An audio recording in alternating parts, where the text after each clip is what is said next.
जय हिंद दोस्तों, स्वागत है एक बार फिर से आप सभी का आपके यूट्यूब चैनल पे। लूसेंट में जो प्राचीन इतिहास है उसका आज ये तीसरा दिन होने वाला है, तीसरा लेक्चर होने वाला है।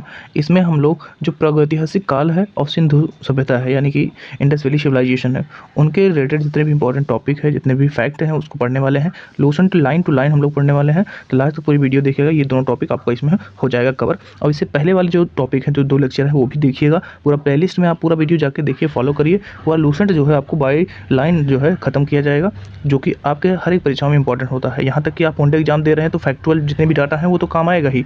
अगर जो आप किसी हायर जो एग्जाम की तैयारी कर रहे हैं, जैसे कि अगर स्टेट पीसीएस या यूपीएससी की कर रहे हैं, वहाँ भी आप अगर इस किताब को पढ़ के जाते हैं तो इसमें जो चीज़ें हैं, फैक्चुअल डाटा है, आज भी जो है पीसीएस कुछ पूछते हैं और भी इस बेस बना के आप इस पर डाटा दे के, ये डाटा जो अपने जब कॉन्सेप्ट को लिखेंगे तो वो बहुत ज़्यादा इम्पैक्ट देगा आपके एग्जामिनर के ऊपर, जो आपका कॉपी चेक करेगा। ठीक है, तो ये चीज़ें पूरी कवर करिए, ज़्यादा लेट ना करते हुए चलिए लेक्चर को शुरू करते हैं। तो लाइन बाय लाइन हम पढ़ते हैं, फिर आपको कॉन्सेप्ट समझाते हैं कि इसके पीछे की क्या लॉजिक है, क्या कॉन्सेप्ट है। ध्यान से देखिएगा। पहला क्या कहता है, पॉइंट जो है इतिहास का विभाजन। ठीक है, प्री हिस्ट्री यानी कि जो प्रागीय इतिहास है। ठीक है, फिर इसके बाद आता है आद्य इतिहास यानी कि प्रोटो हिस्ट्री। फिर आता है इतिहास जो कि हिस्ट्री जो है चल रहा है, आज अगर 10 दिन बाद देखेंगे तो पीछे वाला कांड जो है सब हिस्ट्री बन जाएगा। ठीक है, इस 3 भागों में इसको क्या करते हैं, डिवाइड करते हैं। इंग्लिश में देखें तो अगर जो प्री हिस्ट्री आपका होता है, फिर प्रोटो हिस्ट्री, फिर आता है हिस्ट्री। प्री मतलब पहले की हिस्ट्री, प्रोटो मतलब बीच वाला, और हिस्ट्री जो अभी चल रहा है। तो 3 पार्ट में इस तरह से आप इसको डिवाइड करके जानते हैं। ठीक है, तो आज जो प्रागैतिहासिक काल है यानी कि प्री हिस्ट्री है, उस चीज़ों के बारे में हम लोग पढ़ने वाले हैं। और अब समझिएगा आप लोग कि प्री हिस्ट्री, प्रोटो हिस्ट्री और हिस्ट्री क्या होती है। अगर जिसको नहीं पता हो, इसमें मैक्सिमम लोगों को ये चीज़ें पता होंगी क्योंकि बेसिक है इतिहास का ये। अब यहाँ देखिए, जिस काल में मनुष्य ने, ठीक है, घटनाओं का कोई लिखित, मनुष्य मतलब ऐसा कौन जो काल था यानी कि मनुष्य ने जितनी भी घटनाएं हुई, मनुष्य के साथ जितने भी एक्टिविटी उनके हुए, उसका विवरण जो है, ठीक है, कहीं पर नहीं है। ठीक है, लिखित विवरण इनका, मतलब वैसे तो साक्ष्य मिलते हैं तभी हम जान पाते हैं वहाँ से कैसी सभ्यताएं थी, क्या चीज़ था, लेकिन उसका साक्ष्य जो है कहीं लिखित नहीं मिलता। उसे हम क्या कहते हैं, प्री हिस्ट्री यानी कि प्रागैतिहासिक काल कहते हैं। ठीक है, तो प्री हिस्ट्री आप चीज़ जो समझ चुके होंगे कि जो प्रागैतिहासिक काल है वो किसे कहते हैं। तो अगर अब हम लोग बात करते हैं आद्य ऐतिहासिक काल, तो उस काल को कहते हैं जिस काल में लेखन कला के प्रचलन के बाद उपलब्ध लेख पढ़े नहीं जा सके हैं। यानी कि उस समय क्या हुआ था कि जो आपका आद्य ऐतिहासिक काल था, लिखने की कला प्रचलित थी, जैसे कि सिंधु घाटी सभ्यता की, उसमें लेखन कला का जो है ज्ञान उन लोगों को था, लेकिन जो चीज़ उन्होंने लिखी है वो आज तक किसी ने पढ़ा नहीं है। तो किसी ने आज तक इसको नहीं पढ़ पाया है, क्या चीज़ें वो लिखी गई थी, तो वो चीज़ें आद्य ऐतिहासिक काल आती हैं। ठीक है, नेक्स्ट टॉपिक देखिए, नेक्स्ट पॉइंट, मानव विकास के उस काल को इतिहास कहा जाता है जिसका लिखित विवरण रूप में उपलब्ध है। ठीक है, लिखित विवरण रूप में उपलब्ध है। अब देखिए, आज की हिस्ट्री है उसको हम क्या कहते हैं कि ये आपका हिस्ट्री है। हिस्ट्री ही क्यों कहते हैं, क्योंकि उसका लिखित विवरण है। जैसे कि अगर हम बात करें तो अभी कितने स्रोत हमने आपको बताए थे पिछले लेक्चर में, आप देखेंगे तो आपको कितने ग्रंथ मिल जाएंगे, कितने जो है आपके पुरातात्विक जो है लेख मिल जाएंगे। वो सारी चीज़ें देख के हमें पता चलता है। उसको हमने पढ़ा था, जेम्स प्रिंसेप ने अशोक के शिलालेखों को भी पढ़ा था। तो वो चीज़ों कह के हम क्या कहते हैं कि वो इतिहास टोटल आपका है। तो लिखित विवरण जिसका प्राप्त होता है उसे हम क्या कहते हैं, इतिहास कहते हैं। ये टॉपिक इसमें इस पॉइंट नोट करिएगा आप लोग। आगे देखिए, ज्ञानी मानव जो होमोसेपियंस होता है, ठीक है, जिसके दिमाग था, मतलब अच्छे खासा वो चलाता था, मतलब दिमाग तो था ही लेकिन चलाता जो था, वो ज्ञानी मानव का प्रवेश इस धरती पर आज से लगभग 30 या 40 हज़ार वर्ष पूर्व हुआ था। ठीक है, यानी कि जो होमोसेपियंस है, मतलब मानव तो बहुत पहले से है, लेकिन जो धरती पे जो आज के इंसानों की तरह है, होमोसेपियंस जो है आज के जैसे इंसान है, ज्ञानो मानव है, बहुत सारी चीज़ें, टेक्नोलॉजी इतनी बड़ी बड़ी चीज़ें बना दी कि आज हम लेक्चर यहाँ से ले रहे हैं और आप तक वहाँ तक पहुँच जा रहा है, आप हमसे कितने दूर हैं। ठीक है, तो 40 जो हज़ार वर्ष है उससे पूर्व जो है ये सारी चीज़ें डेवलप हो गई थी। ठीक है, तो इतनी चीज़ें आपको इसमें नोट करनी थी। तो आगे बढ़ते हैं हम लोग। नेक्स्ट स्लाइड में आप लोग देखिएगा, नेक्स्ट पॉइंट है कि पूर्व पाषाण युग या पूर्व पाषाण काल में, ठीक है, पूर्व पाषाण काल का मतलब इसको भी जो हम प्रागैतिहासिक काल है उसको भी पार्टों में डिवाइड करते हैं। तो जो पूर्व पाषाण युग था, या जिसे हम पूर्व या जो पूरा जो है पूर्व पाषाण काल कहते हैं, पूर्व पाषाण काल के मानव की जीविका का मुख्य आधार शिकार था। ठीक है, शिकार जो था क्या था, पूरा पाषाण काल के लोगों का, वहाँ के जो आदमी थे शिकार करते थे मनोरंजन के लिए भी, खाने के लिए भी। तो ये चीज़ें याद रखेंगे कि जो पूर्व पाषाण युग था, पाषाण युग में बांटा हो गया हुआ है। पाषाण युग क्यों कहते हैं, क्योंकि पत्थरों के सारी चीज़ होते हैं, औजार भी उनके, जो भी चीज़ उपयोग करते थे पत्थरों थे, तो इसलिए पत्थर का जो युग है पाषाण काल कह दिया जाता था, स्टोन एज। तो शिकार भी उनका क्या था, पूर्व पाषाण में मानव का इन्वायरमेंट होता था। आज हमारे पास मोबाइल है, गेम्स है, बहुत सारी चीज़ें खेलते हैं, लेकिन उनके पास नहीं हुआ करता था। ठीक है, नेक्स्ट है, देखिएगा आप लोग यहाँ पर, आग का आविष्कार पूरक पाषाण जो काल था उसमें हो गया था। पहिए का नवपाषाण काल में हुआ गया था। पूरब पाषाण काल, मध्य पाषाण काल, नवपाषाण काल, 3 पार्टों में हम लोग इसको बांटते हैं। तो पूरब पाषाण आपको पता है, प्रागैतिहासिक काल में भी ध्यान दीजिएगा, पूरब, मध्य और नवपाषाण काल। ठीक है, मध्य पाषाण काल जो है, पूरा पाषाण जो है उससे नवपाषाण में ट्रांजिशन का जो पीरियड था वो मध्य पाषाण काल आता है। तो वो चीज़ आपको बस दिमाग में रखनी है, ज़्यादा कुछ इस पे सोचने की बात नहीं है। बस याद रखिएगा कि आग की जो खोज है वो पूर्व पाषाण काल में हुई थी, वहीं पहिए का जो विकास हुआ था वो नव पाषाण काल में हुआ था। जो पाषाण काल था उससे ट्रांजिशन पीरियड मानते हैं। ठीक है, आगे देखिएगा, मनुष्य में अस्थायी निवास की प्रवृत्ति नव पाषाण काल में हुई, तथा उसने सबसे पहले कुत्ता जो था उसको पालना शुरू कर दिया था। ठीक है, तो जो मानव थे उन्होंने जब शिकार करते थे तो एक जगह से दूसरी जगह भटकते जाते थे, वो कहीं अस्थायी निवास नहीं करते थे। ठीक है, अब नव पाषाण काल ही होगा जब मानव क्या करेगा, कृषि करना सीखेगा, और वो जो है धीरे धीरे जब कृषि करेगा तो जहाँ कृषि के लिए एक ज़रूरी चीज़ होती है कि उसके लिए वातावरण, उसके लिए मिट्टी, उसके लिए जलवायु जो है वहाँ की कैसी होनी चाहिए, वहाँ जल होने चाहिए। तो ये सारी चीज़ें देख के ना वो लोग क्या करेंगे, किसी नदी के किनारे, नदी बेसिन में जो है वो लोग रहने की कोशिश करेंगे, और अस्थायी निवास की प्रवृत्ति कहाँ आ जाएगी, जो है नव पाषाण काल में आ जाएगी। ठीक है, अब नव पाषाण काल में आ गए तो अपनी सहायता के लिए वो क्या करते हैं, कुत्तों को सबसे पहले पालना शुरू कर दिए थे। ठीक है, तभी से कुत्ते उतने वफादार हैं, जानते हो कितने वफादार है, तभी से पाला जा रहा है उनको। ठीक है, आगे देखिए, मनुष्य ने सर्वप्रथम तांबा धातु का प्रयोग किया था। जो आपका तांबा है, लोहा हुआ नहीं, सबसे पहले तांबा का प्रयोग किया गया था। उससे द्वारा बनाए गए जो औजार थे सबसे पहले वो थी कुल्हाड़ी। ठीक है, ये पाया गया था, इसको खोजा गया था, तो इसको जो है पता किया गया तो पता चला ये कुल्हाड़ी तांबे की है, और सबसे पहले यही चीज़ें बनाई गई थी। तो ये चीज़ें भी नोट करेंगे कि जो सर्वप्रथम जो तांबा धातु है, मनुष्य ने सर्वप्रथम इसका प्रयोग किया था। ठीक है, और इसके द्वारा जो औजार बनाए थे वो कुल्हाड़ी थी, ये भी आप लिखेंगे। ठीक है, आगे देखिए, कृषि का आविष्कार नव पाषाण काल में हुआ, एज जैसे अभी हमने बताया आपको। प्रागैतिहासिक जो आपका प्रागैतिहासिक काल था का अन्न उत्पादन, ठीक है, जो अन्न मतलब अनाज थे उसका उत्पादक स्थल देखा जाए तो मेहरगढ़, जो कि पश्चिमी बलूचिस्तान में है। ठीक है, पश्चिमी कहाँ है, बलूचिस्तान में है। ठीक है, कृषि के लिए अपनाई गई सबसे प्राचीन फसल, कृषि के लिए जो फसलें अपनाई गई थी उसमें गेहूँ पहली फसल, और जौ जो थी, ये फसलें आपको देखने को मिलती हैं। गेहूँ, जौ को यो भी कहते थे, और वो पढ़ाएंगे बाद में आपको। लेकिन मानव द्वारा सर्वप्रथम जो प्रयुक्त अनाज था वो क्या था, चावल था। ठीक है, मानव द्वारा सर्वप्रथम जो प्रयुक्त अनाज था वो क्या था, चावल था। फसल के लिए गेहूँ पूछा जाएगा तो पहली फसल बताएंगे और जौ बताएंगे, लेकिन मानव द्वारा जो सर्वप्रथम प्रयुक्त अनाज था वो चावल था। ये चीज़ें आप नोट करेंगे और पूछी जाएंगे तो आप बताएंगे। तो कृषि का आविष्कार नवपाषाण काल में, ये नोट करेंगे। ठीक है, मेहरगढ़ जो है स्थल है, वहाँ पर क्या हुए थे, अनाज उत्पादन किए गए थे, उसके साक्ष्य हमको वहाँ से मिल जाते हैं। ठीक है, पहली फसल गेहूँ आप बताएंगे और जौ बताएंगे, लेकिन मानव द्वारा उपयुक्त जो अनाज था वो क्या था, चावल था। ठीक है, ये चीज़ें याद रखेंगे। नेक्स्ट देखिए आप लोग, नेक्स्ट देखेंगे आप लोग तो कृषि का सर्वप्रथम उदाहरण मेहरगढ़ से प्राप्त होता है, अभी मैंने बताया है। कोल्डीवा से संबंध जो मतलब प्राचीनतम चावल के साक्ष्य मिले वो कोल्डीवा से मिले हैं। ठीक है, यूपी के क्षेत्र में ही आता है ये। अब ये चीज़ें आप यहाँ हाईलाइट करेंगे, कोल्डीवा क्या है, वो यहाँ से चावल के प्राचीनतम साक्ष्य मिलते हैं। मेहरगढ़ उदाहरण है किसका, कृषि का उदाहरण है कि वहाँ कृषि होती थी, तो प्रथम उदाहरण यही है कृषि का। ठीक, आगे देखिएगा, भारत में पूर्व जो प्रस्तर युग है, प्रस्तर युग मतलब पाषाण युग के अधिकांश औजार, ठीक है, पत्थर के बने थे। ये चीज़ें याद रखिएगा, अभी हमने बताया पत्थर के थे, इसीलिए पाषाण काल कहे थे। जो रॉबर्ट ब्रूस फुट थे, पहले व्यक्ति थे जिन्होंने 1863 में, ठीक है, भारत में पूर्व पाषाण कालीन औजारों की खोज की थी। ठीक है, ये चीज़ याद रखेंगे, 1863 में। ठीक है, रॉबर्ट ब्रूस जो है, इनको याद रखिएगा, 1863 में पूर्व पाषाण औजारों की इन्होंने खोज की थी। पल्लवाराम नामक एक स्थान है, ठीक है, जहाँ पर प्रथम भारतीय पूर्व पाषाण जो कलाकृतियाँ थी उसकी खोज की गई थी। ठीक है, पल्लवाराम नामक स्थान है, ये चीज़ें याद रखेंगे। तो इसमें इस जो है पैराग्राफ में देखिएगा आप लोग कि प्रस्तर युग क्यों कहते हैं, क्योंकि पत्थर के बने हुए थे ये चीज़। ठीक है, अब रॉबर्ट जो ब्रूस है, इनको याद रखिएगा, इन्होंने क्या किया था, 1863 में जो है पूर्व पाषाण औजारों की खोज की थी।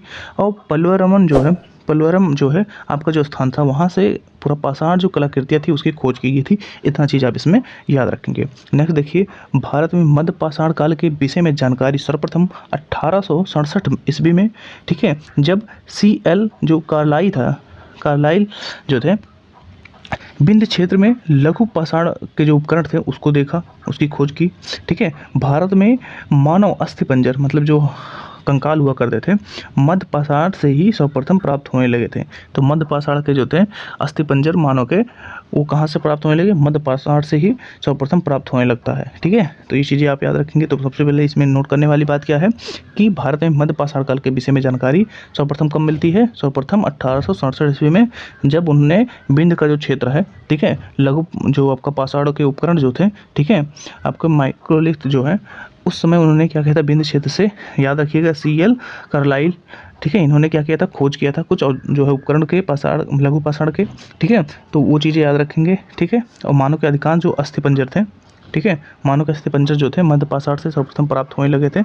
ये चीज़ें आप याद रखेंगे। नेक्स्ट देखिए, भारत में नवपाषाण कालीन सभ्यता का प्रारंभ जो था ईसा पूर्व 4000 के लगभग हुआ था। 4000 के लगभग हुआ था, ये चीज़ याद रखेंगे। 4000 का मतलब ये आपका जो 4000 BC था, ठीक है, BC, वहाँ से शुरू हो गया था जो नवपाषाण कालीन सभ्यता है उसका आरंभ हो चुका था। तो ये चीज़ें याद रखेंगे। उसके पहले वाला मध्यपाषाण काल आता है, ठीक है। तो ये चीज़ें याद रखेंगे। आगे स्लाइड पे चलते हैं। आगे देखिएगा, भारत का सबसे प्राचीनतम नगर मोहनजोदड़ो था। सिंध सभ्यता, जो सिंध भाषा थी, सिंध सभ्यता में, ठीक है, जिसका अर्थ होता है मृतकों का टीला, ठीक है। सिंधी जो सिंध के लोग थे उनकी भाषा में इसको मोहनजोदड़ो को क्या कहा जाता था? मृतकों का टीला कहा जाता था। तो ये चीज़ें याद रखेंगे। तो मोहनजोदड़ो का मतलब होता है मृतकों का टीला, सबसे प्राचीनतम नगर है भारत का, ठीक है। ये चीज़ें भी आप याद रखेंगे। असम का श्वेतंभ्रू जो गिबन है, ठीक है, भारत में पाए जाने वाला एकमात्र, ठीक है, जो मानवाव कपि है वो है, याद रखिए, मानवाव कपि जो है कौन है? श्वेतांभ्रू जो गिबन है ये कपि है, किसके कहाँ पाए जाते हैं? वो असम में पाए जाते हैं, ठीक है। तो वो चीज़ें याद रखेंगे, असम में पाया गया था, तो वो इम्पोर्टेंट है, ठीक है। ये पूछा जाता है कि मानवाव कपि जो कौन है, तो ये असम में पाया गया था, तो ये नाम पूछा जाए तो बताना। इनाम गांव, ठीक है, इनाम गांव जो है वो ताम्र जो पाषाण युग है, ताम्र पाषाण मतलब तांबे की खोज हुई थी, तांबा जो था उस समय, इसलिए ताम्र पाषाण उसे कह देते हैं। तो ताम्र पाषाण युग की एक बड़ी बस्ती थी, ठीक है। इनाम गांव क्या थी? जो आपका ताम्र पाषाण युग है उसकी एक बड़ी बस्ती थी, जिसका संबंध जारवे संस्कृति से था, जारवे संस्कृति से इसका संबंध था। बस इतना आप रखिएगा कि इनाम गाँव जो था वो किससे संबंधित है? तो जो आपका ताम्र पाषाण है उस युग से संबंधित है। बस इतनी चीज़ें आप इसमें नोट रखेंगे, ठीक। आगे देखिए, भारत में जो है शिवालक की पहाड़ी से, ठीक है, जीवाश्म का प्रमाण मिलता है। जीवाश्म क्या होता है? जो चीज़ें दब जाती नीचे मिट्टी में, उससे प्रेशर दाब बन जाता है और बहुत सारी चीज़ें वो धीरे धीरे वो जीवाश्म का रूप ले लेती हैं, ठीक है। तो ये चीज़ें यहाँ जीवाश्म का प्रमाण कहाँ से मिलता है? जो शिवालिक की पहाड़ियाँ वहाँ से मिलता है। आगे देखिए, भीमबेटका गुफा, ठीक है, भीमबेटका जो गुफा है पूरा जो पाषाण है, ठीक है, पूरा पाषाण में आवासीय पूरा स्थल है, ठीक है। पूरा पाषाण के लोग इसमें क्या करते थे? निवास करते थे, आवास के रूप में वो उपयोग करते थे इसका, ठीक है। यह आदि मानव, ठीक है, द्वारा बनाए गया शैल चित्रों, शैल श्रेयों के लिए प्रसिद्ध है। यहाँ पर बहुत ज़्यादा शैल चित्र बनाए गए हैं मानव द्वारा, जो आदि मानव हुआ करते थे उन्होंने चित्रकारी भी इसमें की है, इसलिए बहुत फेमस है। इन चित्रों को पूर्व पाषाण काल से मध्य पाषाण काल के समय का माना जाता है, क्योंकि इसमें जो कुछ चित्रकारी है वो पूर्व पाषाण के हैं और कुछ ऐसे हैं जो मध्य पाषाण काल के हैं, ठीक है, इसलिए इस समय अवधि की मानी जाती हैं। ये चित्र जो भारतीय उपमहाद्वीप के मानव है, ठीक है, ये चित्र भारतीय उपमहाद्वीप के मानव के जो जीवन था, मानव जीवन के प्राचीनतम चिन्ह ये प्रदर्शित करते हैं, दिखाते हैं। यह मध्य प्रदेश के रायसीना जिले में स्थित है। इसकी खोज 1957 से 58 में हुआ था। डॉक्टर विष्णु श्रीधर के द्वारा जो है ये हुआ था इसकी खोज, कि ये चीज़ें आपको इंपॉर्टेंट है, ये पूछी जा सकती है। भीमबेटका जो क्षेत्र है उसको पुरातात्विक जो आपका सर्वे होता है ना, भारतीय पुरातत्व सर्वेक्षण जो होता है, सर्वेक्षण भोपाल मंडल जो था, भोपाल का मंडल था, उसमें अगस्त 1990 में राष्ट्रीय महत्व का स्थल जो है घोषित कर दिया था भारतीय पुरातत्व सर्वेक्षण ने, ठीक है। इसके बाद जुलाई 2003 में यूनेस्को ने इसे विश्व धरोहर की सूची में डाल दिया। तो अब इसमें जो नोट करने वाली बात है वो चीज़ क्या है, आप नोट कर लेंगे कि जो शैल चित्रकारी है, ठीक है, वो भीमबेटका में बहुत मिलती है, आदि मानव द्वारा बनाया गया था, ठीक है। अब इसका संबंध अगर पूछा जाए, पूरा जो पाषाण काल से लेकर मध्य पाषाण काल के बीच का इसका पूरा जो है समय अवधि पता चलता है, ठीक है। अब इसमें रायसीना जो जिला है मध्य प्रदेश के भीमबेटका कहाँ है? मध्य प्रदेश के रायसेन जो ज़िले हैं, ठीक है, उसमें ये स्थित है। इसकी खोज की बात की जाए तो आप जो है 19 आपका 57 से 58 में मानेंगे इसके मध्य हुआ था, और डॉक्टर जो है विष्णु श्रीधर के द्वारा की गई थी इसकी खोज, ठीक। अब पुरातात्विक जो सर्वेक्षण विभाग होता है भारत का, उसने 1990 में इसे क्या कहते हैं, राष्ट्रीय महत्व का, और 2003 में जो है यूनेस्को से इसके विश्व धरोहर की जो है मान्यता आपको मिल गई थी, ठीक है। तो ये चीज़ इंपॉर्टेंट थी नोट करने वाली, इसमें आप इतना ही नोट करेंगे। भारत में मनुष्य संबंधी सबसे पहला प्रमाण नर्मदा घाटी से मिलता है। तो मानव का जो सबसे पहला जो प्रमाण मिलता है वो नर्मदा घाटी से मिलता है। ये फैक्चुअल डाटा पूछा गया कई बार, आप देखेंगे एमसीक्यू जब लगाएंगे तो उसमें ये चीज़ें आपको पता चलेंगी। अगली स्लाइड पे देखेंगे आप लोग, हम लोग यहाँ पढ़ेंगे अब सिंधु सभ्यता के बारे में। अभी तक हमने पढ़ा प्रागैतिहासिक काल, अब सिंधु सभ्यता उसका पार्ट है जिसमें भी आपको क्या होता है कि आदि इतिहास आता है, ठीक है। तो आदि इतिहास जो होता है हमारा प्रोटो हिस्ट्री है, इसमें हमने चीज़ें तो देखी हैं, चीज़ें हमने देखी जो लिखी हुई हैं, लेकिन अभी तक हम उसको पढ़ नहीं पाए हैं। तो ये चीज़ें इंपॉर्टेंट है, ये चीज़ें ध्यान में रखेंगे कि अभी तक हमने उसको पढ़ा नहीं है। तो सिंधु सभ्यता यानी कि इंडस वैली सिविलाइजेशन को अब पढ़ने वाले हैं, तो ध्यान से देखिएगा इस चीज़ को। अब एक चीज़ इसमें नोट करिएगा, ध्यान रखिएगा कि हम चीज़ों को कैसे पहचानते हैं कि ये चीज़ें इतनी पुरानी हैं। जो चीज़ें हमने मान लो कोई ईंट पाया तो ईंट कैसे पता चलेगा कि हाँ ये कितना साल इसका हो गया। कोई चीज़ डेड बॉडी मिली तो कैसे कितने समय में पता चलेगा, तो उसके लिए कार्बन डेटिंग किया जाता है, ठीक है। तो ये चीज़ कार्बन डेटिंग से पता चलता है कि कितना कोई चीज़ पुराना है, तो उसी बारे में देखिएगा आप लोग। रेडियो कार्बन C14 जैसी नवीन, ठीक है, जो विश्लेषण करने की पद्धतियां हैं, इसके द्वारा सिंधु सभ्यता की सर्वमान्य तिथि 2400 ईसा पूर्व से 1700 ईसा पूर्व मानी गई है। इसका विस्तार जो है त्रिभुजाकार है, ठीक है। तो ये चीज़ें आप याद रखेंगे, कब से कब तक इसका माना जाता है, 2400 ईसा पूर्व से लेकर 1700 ईसा पूर्व तक इसका जो है सिंधु सभ्यता का समय काल माना जाता है। कार्बन डेटिंग C14 जो है इसके द्वारा, ठीक है। विस्तार इसका पूछा जाए, त्रिभुजाकार आपका विस्तार, ये तो समझ में आना चाहिए आपको। अगर विस्तार की हम नॉर्मली बात करते हैं तो ये कुछ इस तरह से जो है इसका विस्तार हुआ था, ठीक है।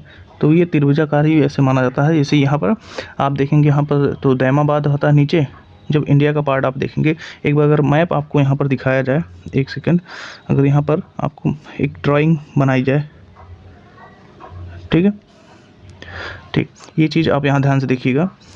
अब हम लोग देखते हैं कि ये पार्ट सिंधु वाला जो था, यहाँ से पाकिस्तान होते हुए जो नदियाँ सिंधु की थी वहाँ तक भी था, तो ये पूरा बहुत लंबा चौड़ा था। तो यहाँ पर जो सूतकांगे डोर है, ठीक है, सूतकांगे डोर से लेकर यहाँ पर महाराष्ट्र में ये आपका आ जाता है, ठीक है। सूतकांगे डोर यहाँ पर दैमाबाद, ठीक है, दैमाबाद महाराष्ट्र में, आलमगीर, ठीक है, आलमगीर जो कि यूपी में पड़ जाता है, और जम्मू कश्मीर में जो आता है श्रीनगर में वो आता है आपको, ठीक है। देखिए ये सारी चीज़ें बहुत इंपॉर्टेंट है, पूछी जाती हैं, तो ये चीज़ें आपको याद रखना है। यहाँ देखिए मांदा तक जो कि जम्मू कश्मीर में पड़ता है, टोटल मांदा में, और सूतकांगे डोर, तो इस तरह से आपका ट्रायंगल एक फॉर्म करता है ये पूरा सिंधु सभ्यता। तो ये चीज़ें आपको याद रखनी है। अब चलते देखते हैं, फिर यहाँ पर टॉपिक पे आते हैं हम लोग। ये चीज़ आपको यहाँ पर चीज़ें समझ में आ गई, किस तरह से ट्रायंगल हुआ था। अभी आगे और डिटेल में इसको जानेंगे, बस इतनी चीज़ें याद रखिएगा। अब यहाँ कार्बन जो 14 है उसके बारे में देखिए। इसकी खोज जो है अमेरिका के प्रसिद्ध, ठीक है, रसायन शास्त्री B.F. लेवी ने जो है किया था 1946 में, ठीक है, इसके द्वारा की गई थी। इसके द्वारा क्या होती है, कार्बन 14 की मात्रा जितनी कम होती है वह वस्तु उतनी ही प्राचीन मानी जाती है, ठीक है, क्योंकि जो कार्बन 14 है उसकी मात्रा जितनी कम हो जाती है, मतलब चीज़ें उतनी पुरानी होती जाती हैं। उसी से निर्धारण इसका हो जाता है उसमें कितनी मात्रा उसकी है, ठीक है। आगे देखिएगा, आगे देखिए, तो सिंधु सभ्यता की खोज 1921 में, ठीक है, राय बहादुर, ठीक है, राय बहादुर दयाराम साहनी, बस इतना याद रखिएगा, साहनी साहब को याद रखिए। 1931 में जो है 1921 में कि साहनी साहब ने क्या किया था, खोज की थी सिंधु घाटी सभ्यता की, ठीक है। अब सिंधु घाटी जो सभ्यता है, सिंधु घाटी सभ्यता को आदि ऐतिहासिक जो है, अथवा यानी कि हम कांस जो आपका ब्रॉन्ज था उसकी भी खोज हो गई थी, तो वो उसका युग मानते हैं, ठीक है। इसमें क्या होता है, इस सभ्यता के मुख्य निवासी द्रविड़ और भूमध्य सागरीय थे, ठीक है, द्रविड़ और भूमध्य सागरीय के जो लोग थे वो थे इसके निवासी। इसमें याद रखिएगा कि ये जो है कांस्य युग जो है, ठीक है, आपका कांस्य युग भी इसी को कहते हैं, या हम आदि ऐतिहासिक युग भी सिंधु घाटी सभ्यता को कहते हैं, क्योंकि साक्ष्य तो लिखित मिले थे ना, हम पढ़ नहीं पाए वो हमारी वो है, लेकिन लिखे तो मिले थे, उस समय लिखना वो जानते थे। आगे देखिए, सर जॉन मार्शल यानी कि जो भारतीय पुरातत्व सर्वेक्षण विभाग था उसके महानिदेशक उस समय के थे। 1924 में सिंधु घाटी सभ्यता नामक एक, ठीक है, उन्नत नगरीय सभ्यता पाए जाने की ठीक है, विधिवत घोषणा उन्होंने कर दी थी। तो उन्होंने ही क्या किया था, घोषणा किया किसने, 1924 में सर जॉन मार्शल जो थे उन्होंने घोषणा किया कि सिंधु घाटी सभ्यता एक नगर मिला है, ठीक है, नगरीय सभ्यता, ग्रामीण नहीं, क्योंकि उसमें नगर जैसी व्यवस्थाएं थी तो वो नगरीय सभ्यता मानी गई थी। उनका नाम रखिए सर जॉन मार्शल को 1924 में ये चीज़ें पता चली, उन्होंने घोषणा की थी सिंधु घाटी सभ्यता की। ठीक, अगली स्लाइड पे देखिए आप लोग, इस स्लाइड तो आपको समझ में आ चुकी होंगी। ठीक, आगे देखिए, सिंधु जो सभ्यता थी, सिंधु सभ्यता के सर्वाधिक पश्चिमी जो पुरास्थल है पश्चिमी, वो दास नदी के किनारे, ठीक है, दास नदी वही जो हमने सूतकांके डोर बताया था ना, तो सूतकांके डोर बलूचिस्तान वाला हिस्सा, ठीक है, यहाँ पर जो आपको मैप में दिखाया, तो ये जो हिस्सा आपको यहाँ पर दिख रहा है, ठीक है, ये आपका दास जो नदी बताया गया है, ठीक है, ये दास नदी के किनारे है, ठीक है, नाम रखेंगे याद, सूतकांके डोर बलूचिस्तान में। ये अगर ट्रायंगल आता है कहीं ऐसे लिखित एग्जाम में आपके, ठीक है, जैसे जो आपके पीसीएस या स्टेट एग्जाम जो होते हैं और मतलब यूपीएससी उसमें, ठीक है। अब जो पूर्वी स्थल था, पूरब में जो अभी हमने आलमगीर बताया था, हिंडन नदी के किनारे, वो आलमगीर कहाँ पड़ता है, यूपी में, ये बस इतना याद रखिएगा। और उत्तर में अगर इसकी बात की जाए तो चीनाब नदी के किनारे आपका, ठीक है, ये जो मांदा है उसके निकट जम्मू कश्मीर में पड़ता है। दक्षिण में अगर पूरा स्थल की बात करें तो गोदावरी नदी के तट पे जो दहमाबाद है, अभी हमने बताया था ना, दहमाबाद जो है वो आपका महाराष्ट्र में स्थित है। ये चीज़ें इंपॉर्टेंट है, याद रखेंगे। अब आगे देखिए, सिंधु सभ्यता या सिंधु जो सभ्यता थी वो नगरीय सभ्यता थी। सिंधु सभ्यता से प्राप्त जो परिपक्व, ठीक है, परिपक्व अवस्था वाले जो स्थल थे, ठीक है, उसमें केवल 6 को ही बड़े नगर की संख्या दी गई है, ठीक है, जो बहुत बड़े नगर थे और माने जाते थे, उसमें मोहनजोदड़ो, हड़प्पा, ठीक है, गरवारी वाला जो था, ठीक है, आपकी राखीगढ़ी, फिर धौलावीरा और कालीबंगा, ये थे जो आपके बड़े जो है शहर माने गए थे, बड़े नगर माने गए थे। तो ये 6 को आप याद रखेंगे, ठीक है, तो ये इंपॉर्टेंट है इसमें। और ये नगरीय सभ्यता थी, ये भी जानिएगा, आपको पूछा जा सकता है, ठीक है। अब जो धौलावीरा है भारत में सिंधु घाटी सभ्यता की पहली साइट है, जिसे यूनेस्को ने 2021 में विश्व विरासत जो सूची थी उसमें क्या किया था, शामिल किया है। तो 2021 में अभी रिसेंटली में धौलावीरा को, ठीक है, 40वां बनाया गया था ना, तो याद रखिएगा 40वां जो है विश्व विरासत स्थल में इसको क्या क्या मतलब 40वां नंबर का है विश्व विरासत स्थल को, ये मान्यता इसकी दी गई है, ठीक है। चलिए, अब यहाँ पर स्वतंत्रता प्राप्ति जब हुआ, ठीक है, उसके पश्चात हड़प्पा संस्कृति के सर्वाधिक स्थल कहाँ सबसे ज़्यादा खोजे गए हैं, तो वो गुजरात में खोजे गए हैं, पूछा जाएगा। जो अब स्वतंत्रता के बाद सबसे स्थल कहाँ सबसे ज़्यादा मिले, गुजरात में मिले हैं। अब यहाँ एक नोट है, सिंधु घाटी सभ्यता का सबसे बड़ा स्थल मोहनजोदड़ो है, अभी हमने बताया था, जबकि भारत में इसका सबसे बड़ा स्थल राखीगढ़ी है। भारत में सबसे बड़ा स्थल राखीगढ़ी घग्गर नदी किनारे है, जो हरियाणा के हिसार जो जिला है, हरियाणा में बहुत फेमस है। इसकी खोज की बात करें तो 1963 में, ठीक है, सूरज भान, ये इंपॉर्टेंट नाम है, सूरज भान ने किया था। तो ये चीज़ें पूछी जा सकती हैं, सूरज भान ने 1963 में, ठीक है, हरियाणा में स्थित जो है आपका राखीगढ़ी, इसकी खोज की थी। मोहनजोदड़ो सबसे बड़ा शहर है पूरे सिंधु घाटी सभ्यता का, लेकिन भारत में पूछा जाए तो राखीगढ़ी सबसे बड़ा है, ठीक। अगली स्लाइड आप देखिएगा, यहाँ पर अगली स्लाइड कहता है लोथल योम जो सूतकांके डोर था, ठीक है, सुतकोदा था, यहाँ पर लिखा हुआ है, सिंधु सभ्यता का बंदरगाह था, वही सूतकांके डोर या सोतकोदा, ये चीज़ें वही है, इधर उधर लिखी पड़ी रहती हैं, तो वो चीज़ें आप माइंड मत करिए। सबसे ज़्यादा फेमस आपका लोथल है, तो लोथल और सूतकांके डोर क्या थे, वो बंदरगाह थे, ठीक। आगे बढ़ते हैं, जुते हुए खेत और नक्काशीदार ईंटों के प्रयोग का साक्ष्य कालीबंगा से प्राप्त होता है। कालीबंगा से क्या प्राप्त होता है, आपका नक्काशीदार ईंटें और जुते हुए खेत, जो कि जरूरी है, आप याद रखिएगा। मोहनजोदड़ो से प्राप्त होते हैं आपके स्नानागार, संभवतः सिंधु सभ्यता की सबसे बड़ी इमारत है, ठीक है। तो जो स्नानागार था मतलब नहाने वहाने का, ठीक है, व्यवस्था थी वहाँ, तो जिसकी अगर देखिए उसके मध्य में जो स्थित था वो था स्नान जो है कुंड, ठीक है। ये लंबाई दी हुई है आपके मीटर में, ठीक है, ये चौड़ाई लंबाई सब दिया है, गहराई भी दिया हुआ है। ये इतना ज़्यादा ये पूछी नहीं जाती है, ना ही याद करने की ज़रूरत है आपको, कि ज़्यादा चीज़ें याद करेंगे दिक्कत होगी। बस इतना याद रखिए, मोहनजोदड़ो से स्नानागार जो कि सिंधु सभ्यता की सबसे बड़ी इमारत है, बस इतने चीज़ें आप इसमें याद रखेंगे। आगे अग्निकुंड लोथल एवं कालीबंगा से भी प्राप्त हुए हैं, ठीक है, तो कालीबंगा से और आपके लोथल से अग्निकुंड मिले हैं, तो ये चीज़ें भी आप याद रखेंगे। इसके बाद देखिए, मोहनजोदड़ो से प्राप्त एक सील पर, ठीक है, सील मतलब पत्थर वही है, 3 मुख वाले देवता यानी कि जो पशुपति थे की मूर्ति मिली है। उनके चारों ओर हाथी, गैड़ा, चीता और भैंसा जो है विराजमान है। बस इतना याद रखिएगा कि जो पशुपति की मूर्ति है वो कहाँ से, मोहनजोदड़ो से प्राप्त हुई है, एक सील पर 3 मुख वाले देवता हैं वो, बस इतना सा। आगे मोहनजोदड़ो से नर्तकी की एक कांस्य की मूर्ति मिली है, ठीक है, नर्तकी जो थे मोहनजोदड़ो से, कांस्य की मूर्ति कहाँ से मिली? मोहनजोदड़ो से। ये बहुत बार पूछा गया, याद रखिएगा। हड़प्पा की मोहरों पे सबसे अधिक, ठीक है, एक जो सींग वाला पशु था उसका अंकन मिलता है, ठीक है, एक सींग वाला पशु का जो अंकन मिलता है। यहाँ से प्राप्त एक आयताकार मोहर में स्त्री के गर्भ से जो पौधा निकलता दिखाई पड़ा है, ठीक है, यानी कि स्त्रियों को भी सम्मान इसमें दिया गया था। मातृ सत्तात्मक जो व्यवस्था थी आपकी सिंधु घाटी सभ्यता की ही। एक पशु वाले जो है, एक सींग वाले मतलब जो है पशु का अंकन हुआ था किस पे? मोहरों पे, हड़प्पा के, ठीक है। और एक आयताकार मुंह में जो मोहर थी, मुद्राएं थी, उस पे स्त्री के गर्भ से पौधा निकलता दिखाया गया है। ये सब चीज़ें इंपॉर्टेंट है, थोड़ा सा याद रखिएगा, पूछा जा सकता है। तो सिंधु घाटी सभ्यता से ये चीज़ें रिलेट करती हैं। नेक्स्ट देखिए आप लोग, मनके बनाने के कारखाने लोथल एवं जो आपका चढ़ोदड़ो से प्राप्त हुए थे, ये जरूरी है, इसको भी आप याद रखेंगे। लोथल और चढ़ोदड़ो से क्या मिले थे? मनके बनाने के कारखाने आपको यहाँ से प्राप्त होते हैं। फिर सिंधु सभ्यता की लिपि भाव चित्रात्मक थी, यानी कि जो भाव देती थी कि हाँ इसका कोई सेंस होगा, ठीक है। यह लिपि जो है आपके इस तरह से जो है दाहिने से बाएं की तरफ क्या है लिखी जाती थी। यह अभिलेख, ठीक है, जब जो अभिलेख होते थे, अभिलेख मतलब पत्रों पे लिखा जाना, एक से अधिक पंक्तियों का होता था। ये अब जब अभिलेख जो है क्या होता था, एक से अधिक पंक्तियों से होता था, तब पहली पंक्ति दाएं से बाएं और दूसरी पंक्ति बाएं से जो है आपके दाएं की ओर लिखी जाती थी।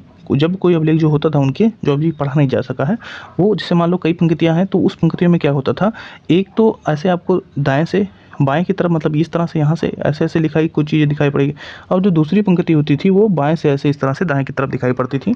तो वो चीज़ें बस समझ लो आप, ज़्यादा कुछ इसमें पूछा नहीं जाएगा, हो सकता है कभी पूछ ही ले जाए, तो जानते रहिए, ठीक है। तो पहली पंक्ति जो होती थी वो आपकी दाएं से बाएं और दूसरी बाएं से दाएं, ठीक है, भावचित्रात्मक, ये चीज़ें भी नोट रखेंगे। अब आगे देखिए, लेखन कला की उचित प्रणाली विकसित करने वाली पहली सभ्यता सुमेरियन की सभ्यता है। लिखित प्रणाली जो है, यानी कि लिखने की प्रणाली, वो सबसे सुमेरियन जो सभ्यता है वहाँ सबसे पहली जो है मानी जाती है व्यवस्थित, अच्छी, ठीक है। आगे, सिंधु सभ्यता के लोगों ने नगरों तथा घरों के जो विन्यास थे, विन्यास के लिए ग्रिड पद्धति अपनाई थी। मतलब बनाने के लिए कौन सी पद्धति? ग्रिड पद्धति। अब ग्रिड पद्धति क्या होती है? मान लो जैसे कि यहाँ पर आप नीचे देखिए, तो इस तरह से आपको यहाँ ऐसे बना दिया जाएगा। अब घर जो होते हैं, घर ऐसे लाइन से बना दिए गए, ठीक है, ग्रिड में ऐसे बना दिए गए, बीच में रास्ता भी छोड़ दिया गया, ठीक है। तो इस तरह से आपको ग्रिड पद्धति अपनाई गई थी। तो ये भी चीज़ें आप याद रखेंगे, ठीक है। आगे देखिए, घरों के दरवाजे और खिड़कियां सड़क की ओर ना खुलकर पिछवाड़े की ओर खुलते थे, ठीक है। केवल लोथल नगर के घरों के दरवाजे मुख्य सड़क की ओर खुलते थे। देख लो कितने सभ्य वो लोग थे। आज भी लोग, कुछ लोग हैं जो सभ्य होते के बाद भी क्या करते हैं, दरवाजे और खिड़कियां सीधे रोड पे खोलते हैं। लेकिन उस समय जो खिड़की दरवाजे थे वो सब लोग कहाँ खोलते थे? पिछवाड़े, मतलब पीछे की तरफ, ठीक है, जिससे कि किसी को चोट ना लगे, ठीक है। और लोथल सिर्फ था जहाँ पर ऐसे सामने दरवाजे पे खुलते हुए जो है आपके दरवाजे खिड़कियाँ दिखाई पड़ती हैं, ठीक। चलिए आगे देखते हैं। आगे बढ़ने से पहले आपको देखिए एक चीज़ करना है, चैनल को सब्सक्राइब करके वीडियो को लाइक करके शेयर कर दीजिए और कमेंट करके बताइए कि आपको टॉपिक कैसा लग रहा है, इंटरेस्ट आ रहा है, कोई चीज़ें आपको और ऐड करनी है तो वो भी बताइएगा। तो सब्सक्राइब करके बढ़िए आगे। देखिए आगे यहाँ पर देखेंगे हम लोग, सिंधु सभ्यता के जो मुख्य फसल थी वो गेहूँ और जौ थी, अभी हमने बताया था, ठीक है, पहली फसलें थी, ठीक है। सिंधुवासी जो थे मिठास के लिए शहद का उपयोग करते थे, ठीक है। तो ये चीज़ भी याद रखेंगे, शहद का उपयोग मिठास के लिए किया जाता था वहाँ पर। मिट्टी से बने, ठीक है, मिट्टी से बने हल्का साँच जो बनमाली था वहाँ से प्राप्त होते हैं। तो मिट्टी से बने हल्का साँच आपका कहाँ से प्राप्त होता है? तो ये आपको मिलता है बनमाली से, ठीक। रंगपुर जो था आपका लोथल, वहाँ से चावल के दाने मिले हैं। कहाँ से? रंगपुर से, और चावल के दाने लोथल से प्राप्त हुआ है, जिससे धान की खेती होने का प्रमाण था। चावल के प्रथम साक्ष्य लोथल से ही प्राप्त होते हैं। चावल से प्रथम साक्ष्य कहाँ से? लोथल से, और चावल के दाने आपके लोथल और रंगपुर से मिलते हैं। मतलब प्रमाण मिल जाता है कि हाँ चावल की खेती होती थी। अब जो सुतकांगा डोर था, ठीक है, सुतकोदा यहाँ लिखा हुआ है, कालीबंगा और आपका लोथल, ये सैंधो जो कालीन थे, ठीक है, सैंधो कालीन घोड़ों के अस्थि पंजर यहाँ पर दिखाई पड़ते हैं। यानी कि यहाँ पर उस समय तो घोड़े हुआ करते ही थे, क्योंकि उनके जो है साक्ष्य यहाँ से मिल जाते हैं, ठीक। आगे देखिए, तौल की जो इकाई थी वो 16 के अनुपात में होता थी, 16 के रेशियो में होता था, गुणा में इसके होता था। तो ये चीज़ याद रखिए कि माप तौल की भी व्यवस्था उचित थी वहाँ पर, ठीक है, इसीलिए इसको इतना नगरीय माना गया है। सिंधु सभ्यता के लोग यातायात के लिए 2 पहिए, 4 पहिए की बैलगाड़ी या भैंसा गाड़ी का उपयोग करते थे, यानी कि भैंस को भी और जो है वो लोग गाय को मतलब बैल को भी उपयोग करते थे यातायात के लिए, ठीक है। यानी कि यातायात प्रणाली भी ठीक ठाक थी, उन्नत थी उन लोग के हिसाब से उस समय के। अब जो मेसोपोटामिया की सभ्यता थी के जो अभिलेख थे उसमें जो मेलुहा था, मेलुहा, ठीक है, मेलुहा शब्द था उसका मतलब होता था सिंधु सभ्यता से ही था, ठीक है। मेलुहा का अर्थ होता है सिंधु सभ्यता के ही संबंधित, ठीक है। तो जो मेलुहा शब्द था उसका मेसोपोटामिया मिलने का मतलब यहाँ से ट्रेड की व्यवस्था तो होती ही रही होगी, ये साक्ष्य हमें प्रणाली से देते हैं कि उससे भी वो समकालीन है दोनों एक दूसरे के। और क्या है, इन दोनों से रिलेशन तो ज़रूर था, ट्रेड होता था, तभी तो मेलुहा जो शब्द सिंधु घाटी से संबंध रखता है उसके अभिलेखों में मिले हैं किसके, मेसोपोटामिया के, ठीक है। तो ये उससे संबंधित तो है। अब आगे आप लोग देखिए, संभवतः हड़प्पन संस्कृति का शासन, ठीक है, वर्णिक वर्ग के हाथों में था, ठीक है। वर्णिक मतलब जो वहाँ के वर्णिक लोग थे उनके हाथों में था, उच्च लोग थे उनके हाथों में वहाँ का शासन व्यवस्था होता था, ठीक है। आगे देखिए, पिगट ने, ठीक है, हड़प्पा एवं मोहनजोदड़ो को एक विस्तृत समाज की जुड़वा राजधानी कही है। मोहनजोदड़ो और हड़प्पा को दोनों को जुड़वा राजधानी की संज्ञा दी गई है, नाम इनके याद करने की जरूरत नहीं है, ठीक है। बस जुड़वा राजधानी किसे, हड़प्पा और मोहनजोदड़ो को कहा गया है। आगे देखिए, सिंधु सभ्यता के लोग धरती को उर्वरता की देवी मानकर उसकी पूजा करते थे। तो उर्वरता की देवी मानकर कौन पूजा करता था, सिंधु घाटी सभ्यता वाले लोग, ठीक है। कितना सम्मान देते थे। वृक्ष पूजा, शिव पूजा के प्रचलन के साक्ष्य भी सिंधु सभ्यता से मिलते हैं, यानी कि वो लोग शिव की भी पूजा करते थे और जो वृक्ष थे पेड़ पौधे उनकी सभ्यता करते थे, जैसे कि आज के कुछ हिंदू करते हैं, पेड़ों की भी पूजा करते हैं, मैक्सिमम नहीं करते हैं, मतलब कुछ तो करते ही होंगे पेड़ों की पूजा, ठीक है। जैसे तुलसी की पूजा हम लोग नॉर्मली करते हैं ना, तो वो सब पेड़ तो ही है, शिव की पूजा तो करते ही, सावन का महीना चल ही रहा है भाई, ठीक है। आगे देखिए, स्वास्तिक चिन्ह जो आपका दिख रहा है, हिटलर में भी स्वास्तिक चिन्ह देखने को मिलता है, तो वो चीज़ें संभवतः हड़प्पा सभ्यता की ही देन है। स्वास्तिक चिन्ह जो है हड़प्पा से ही निकल के आया हुआ है। इस चिन्ह से, ठीक है, सूर्य उपासना का जो है अनुमान लगाया जाता है, सूर्य की उपासना के लिए इसका उपयोग होता है। सिंधु घाटी के नगरों में किसी भी मंदिर के अवशेष नहीं मिले हैं, मतलब कि पूजा पाठ तो होती थी लेकिन मंदिर जो है वहाँ नहीं मिले हैं, ठीक है। और वहाँ पर जो है स्वास्तिक का चिन्ह जो मिला है, इसका प्रमाण मिलता है कि सूर्य की उपासना वहाँ होती थी, ठीक है। कुछ इंपॉर्टेंट टर्मिनोलॉजीज हैं वो देखिएगा कि उसे आप कैसे जानते हैं। सिंधु काल जो था, सिंधु उसमें जो विदेशी व्यापार था उससे देखिएगा कि वस्तुएं कहाँ से कहाँ आती थी, ठीक है। तो ये इंपॉर्टेंट है थोड़ा बहुत, तो इसको जानिएगा। जो तांबा है, ठीक है, आपका खेतड़ी, बलूचिस्तान, ओमान, वहाँ से, ठीक है, आयात होता था उसका, ठीक है। चांदी की बात करें तो अफ़गानिस्तान और ईरान से आयात होता था। वहीं सोना जो था कर्नाटक, ठीक है, अफ़गानी और ईरान से आयात होता था, ठीक है। वहीं टीन की बात करें तो अफ़गानिस्तान और ईरान से आयात होता था, ठीक है। वहीं गोमेद जो है वो सौराष्ट्र से, गुजरात का पार्ट वहाँ से होता था, ठीक है। लाजवर्द जो है मेसोपोटामिया से, देख रहे हो, ट्रेड होता था मेसोपोटामिया से, इसीलिए वो जो मेलुहा है उसका जो प्रमाण मिलता है। फिर शीशे की बात करें तो ईरान से होता था। ये सारी वस्तुएं आपको मिलती हैं कहाँ, सिंधु काल में। सोच सकते हो वो चीज़ें उन्होंने विकसित कर ली थी व्यवस्था इसका उपयोग करने की, तो चीज़ें नगरीय इसी वजह से कहलाती हैं। इसके बाद देखोगे तो आपको ग्रामीण सभ्यता हो जाता है जब आर्यों का प्रवेश होता है भारत में, ठीक है। तो वो चीज़ें बाद में हम लोग डिस्कस करेंगे जब वैदिक काल पढ़ेंगे। आगे आप लोग देखिएगा, यहाँ पर आगे क्या है, सिंधु सभ्यता में मातृ देवी की उपासना सर्वाधिक प्रचलित थी।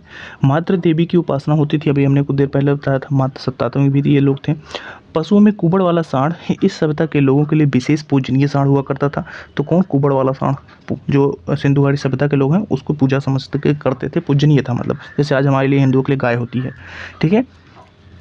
जो मिट्टी की मूर्ति थी, यानी कि स्त्री की जो मिट्टी की मूर्तियाँ थी, अधिक मिलने से इससे अनुमान लगाया जाता था कि सिंधु समाज कैसी थी, मातृ सत्तात्मक, जो कि अभी हमने आपको बताया था, ठीक है। वहाँ के जो सिंधु घाटी के लोग रहते थे वो सूती और ऊनी वस्त्र का उपयोग करते थे, ठीक है। तो सूती और ऊनी वस्तुओं को वो लोग बनाना, तैयार करना जानते थे। अब सिंधु सभ्यता के जो लोग थे मछली पकड़ते थे, शिकार करते थे, पशुओं को आपस में लड़ाते थे, ठीक है। चौपट, पासा, ये सब देखो खेली जाती थी, पासा आज ये सब इसीलिए कही जाती हैं कि भारत की देन है पासा वासा, ठीक है। ये सब उनके मनोरंजन के साधन हुआ करते थे, ठीक है। वहीं जो हम लोग प्रागैतिहासिक काल देखते हैं उसमें शिकार सिर्फ साधन था, लेकिन अब देखो मछली पकड़ना, ठीक है, पशुओं को आपस में, पक्षियों को लड़ाना, ठीक है, ये सारी चीज़ें होने लगी थी। हड़प्पा सभ्यता के लोग जो थे काले रंग के डिजाइन किए हुए लाल मिट्टी बर्तन बनाते थे। तो लाल मिट्टी के जो बर्तन थे बनाते थे कौन, जो डिजाइन आपके सिंधु घाटी सभ्यता वाले लोग, ये भी टेक्नोलॉजी उनको थी इसमें भी। ठीक, आगे देखिएगा, जो सिंधु घाटी के लोग थे तलवार से जो है परिचित नहीं थे उस समय। ठीक है, उस समय लोखंड तो था नहीं, तो लोखंड नहीं था तो तलवारें वो लोग बना नहीं पाते थे। तांबे वांबे से तलवारें कैसे बनेंगी यार, मुलायम हो जाएंगी। ठीक है, अब जो कालीबंगा था आपका एकमात्र हड़प्पा स्थल था। ठीक है, क्या था, एकमात्र हड़प्पा स्थल था जिसका निचला शहर, ठीक है, सामान्य लोगों के रहने के लिए था, और किले भी, इससे क्या होता था, किले से वो घिरा रहता था। कालीबंगन का अर्थ है काली चूड़ियाँ। ठीक है, ठीक है, यहाँ से पूर्व जो, यहाँ से जो पूर्व है हड़प्पा जो स्तर के खेत जोते जाने के, ठीक है, अग्नि पूजा की प्रथा के भी प्रमाण मिल जाते हैं। तो अग्नि प्रथा के खेत को जोतने वाली सिस्टम, ठीक है, काली चूड़ियाँ होती हैं। कालीबंगन का मतलब ये जानते हैं एक महास्थल है जहाँ पर समान लोग को रहने के लिए क्या हुआ था, किले से घिरा हुआ निचला स्तर बनाया हुआ था। ठीक है, ये चीज़ें याद रखिएगा। अब जब जैसे आज के समय में कुछ धर्म में है पर्दा प्रथा की व्यवस्था चलती है, कुछ राज्यों में है कि लोग अभी पर्दा करते हैं एक दूसरे से। ठीक है, आज भी जो है प्रोस्टिट्यूशन का काम चलता है, वैश्यावृत्ति का काम चलता है कहीं जगह पे। तो सिंधु सभ्यता में भी ये चीज़ें थी प्रचलित। ठीक है, तो पर्दा प्रथा और वैश्यावृत्ति जो है सिंधु सभ्यता में प्रचलित थी। ये चीज़ें आपको याद रखनी है। अब देखिएगा आप लोग आगे, शवों को जलाने एवं गाड़ने यानी दोनों की प्रथाएं प्रचलित थी। जलाते भी थे, आज जैसे हिंदू जलाते हैं मुस्लिम गाड़ते हैं, तो उस तरह से जो है शवों को जलाने और गाड़ने की भी प्रथा थी। हड़प्पा में शवों को दफनाने, जबकि मोहनजोदड़ो में इसको जलाने की प्रथा थी। दोनों एक दूसरे की क्या थी, जुड़वा राजधानी थी, लेकिन देखो प्रथाएं अलग अलग हैं। ठीक है, लोथल और कालीबंगा में युगल समाधियाँ मिली थी, मतलब एक साथ दो लोगों को दफनाया गया था। तो युगल समाधि कहाँ प्राप्त हुए थे, लोथल और कालीबंगा से। ठीक है, हड़प्पा जो था वहाँ शवों को दफनाते थे, मोहनजोदड़ो में जलाते थे, दोनों प्रथाएं जो प्रचलित थी। ठीक है, अब जो सिंधु सभ्यता थी आज तो विद्यमान नहीं है, आज तो नष्ट हो चुकी है, पूरी ख़त्म हो चुकी है। तो उसको जो सबसे ज़्यादा प्रभावी कारण माना जाता है कि जो है बाढ़ आने के कारण, क्योंकि वो नदी किनारे था तो बाढ़ आने के कारण वो पूरी तरह से तबाह हो गया। सबसे ज़्यादा जो पिक्चर आपने देखी उसमें भी ये चीज़ दिखाई गई है। तो सबसे ज़्यादा चीज़ें क्या है, विनाश का कारण जो सब उसका था वो माना जाता है बाढ़ है। ठीक है, अब जो उस समय की आग में पकी हुई ईंटें होती थी मिट्टी की, उसको टेराकोटा कहा जाता था। ठीक है, तो पकी हुई ईंटों को क्या कहते थे, टेराकोटा। ये भी चीज़ आप याद रखेंगे। अब कुछ इंपॉर्टेंट जो स्थल हैं, नदी है और उसकी स्थिति कहाँ है, ये चीज़ें आप याद कर लेना। ये इंपॉर्टेंट है क्योंकि ये चीज़ें क्या होती हैं आपकी कुछ परीक्षाओं में है डायरेक्ट पूछी जाती हैं, जैसे एसएससी हो गया। तो ऐसी चीज़ों को आप यहाँ ध्यान से आप लोग क्या करोगे, देखोगे और समझोगे। रावी जो है, ठीक है, ये नदी जो रावी है वो हड़प्पा स्थल के लिए जानी जाती है, क्योंकि हड़प्पा स्थल जो था वो रावी नदी के किनारे था। ठीक है, तो ये चीज़ें याद रखेंगे।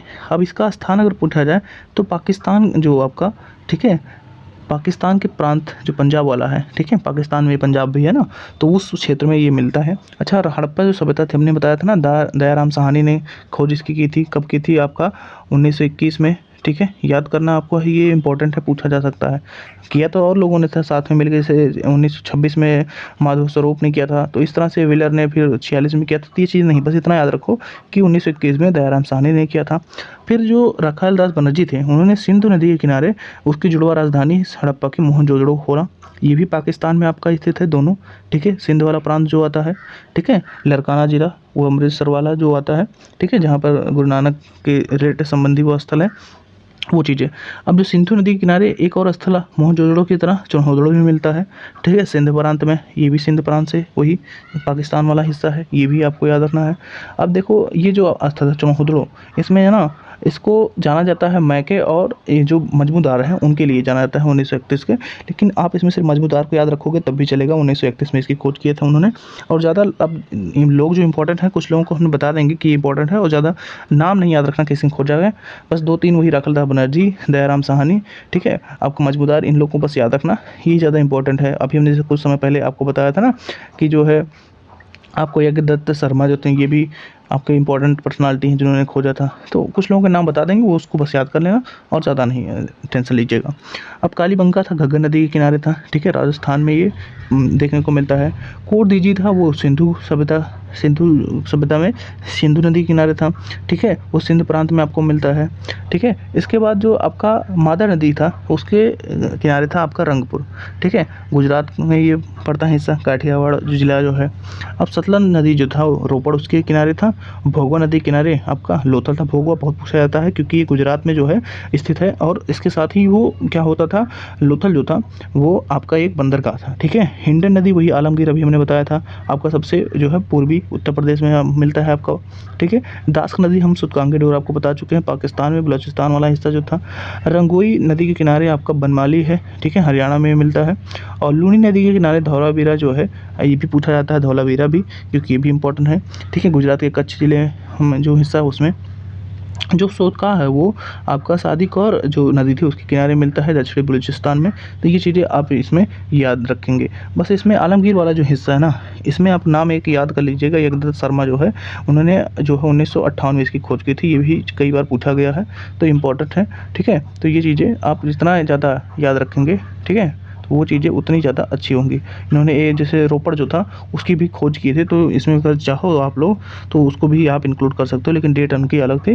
वो उन्होंने किया था, वो सन जो था वो था 1950 से 56-59 के बीच में था, ठीक है। तो ये चीज़ें है, ज़्यादा इसमें अब याद करने की बात नहीं है, ठीक है। धौलावीरा अच्छा देखो पूछी जाती है क्योंकि ये हो सकता पूछा जाए, क्योंकि इसे जो है डाल दिया गया था विश्व धरोहर सूची में, ठीक है। तो इसलिए इसको जेपी जोशी जो है आपके धौलावीरा के खोज करता है, ये याद रखेंगे, इंपॉर्टेंट है, ये भी हो सकता है पूछा लिया जाए, क्योंकि जब ये विश्व धरोहर सूची में 2021 में इंक्लूड हुआ तो हो सकता है क्वेश्चन आगे बनते रहें इस पर, इंपॉर्टेंट है ना। तो आगे बस इतना ही चीज़ें आपको इसमें आज हम लोग कवर करने वाले थे। सिंधु घाटी खत्म हो चुकी है। अब आगे आप सब्सक्राइब करके वीडियो को, चैनल को लाइक शेयर कर दीजिए। अब अगला जो टॉपिक है हम लोग कवर करने हुए हैं उसमें वैदिक सभ्यता को पढ़ेंगे। तो इतना देखने के लिए वीडियो को धन्यवाद। मिलते हैं अगली वीडियो में, तब तक के लिए जय हिंद, जय भारत।